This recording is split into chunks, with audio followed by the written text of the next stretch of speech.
بسم اللہ الرحمن الرحیم۔ السلام علیکم۔ ہمارا یوٹیوب چینل وظائف اینڈ لائف دیکھنے والے تمام معزز دوستوں کو خوش آمدید۔ دوستو، امید کرتا ہوں کہ آپ تمام احباب خیر و عافیت سے ہوں گے۔ اللہ رب العزت آپ سب کو اپنی حفظ و امان میں رکھے، اپنی رحمتوں کے سائے میں رکھے۔ دوستو، ایک نیا وظیفہ، ایک نئی ویڈیو لے کے آپ کی خدمت میں حاضر ہیں۔ آج ہم آپ کو جنات کے اثرات کا روحانی علاج بتائیں گے۔ اگر کسی شخص پر جنات کا اثر ہو جاتا ہے تو اس کو ٹھیک کرنے کا روحانی علاج آج ہم آپ کو بتانے جا رہے ہیں۔ تو دوستو، آپ سے گزارش ہے کہ ہم آپ کے لیے بہت اچھے وظائف اور مستند وظائف لے کے حاضر ہوتے ہیں۔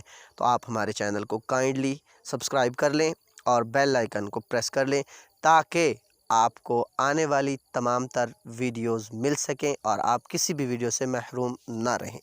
تو چلتے ہیں آج کے وظیفے کی طرف۔ جس شخص پر جنات کے اثرات ہوں، جس شخص پر جنات کا اثر ہو جائے، جس شخص کو جنات لگ جائیں، یا جس طرح ہم پنجابی میں کہتے ہیں کہ جس کو جنات چمبڑ جائیں، تو اس کے لیے وظیفہ اور ایسا مجرب وظیفہ ہے کہ انشاءاللہ وہ جنات کے اثرات سے راحت پائے گا۔ اب جس شخص کو جنات کا اثر ہوا ہے وہ شخص یا اللہ یا حی یا قیوم، یا اللہ یا حی یا قیوم کثرت کے ساتھ ورد کرتا رہے، پڑھتا رہے تو انشاءاللہ اللہ کے فضل سے، اس کی رحمت سے اور اس کی عطا سے اور ان ناموں کے سبب جنات کا سایہ اور اثر جو ہے وہ ختم ہو جائے گا اور اس کو راحت ملے گی۔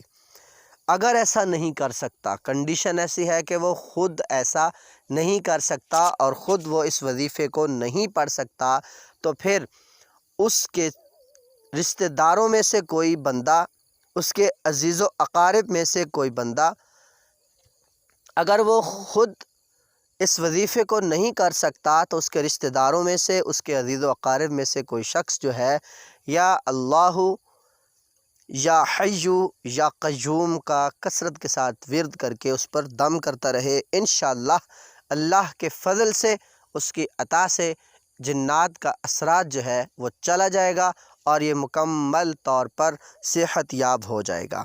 اگلی ویڈیو تک کے لیے، اگلے وظیفے تک کے لیے ہمیں اجازت دیجیے۔ فی امان اللہ تعالی۔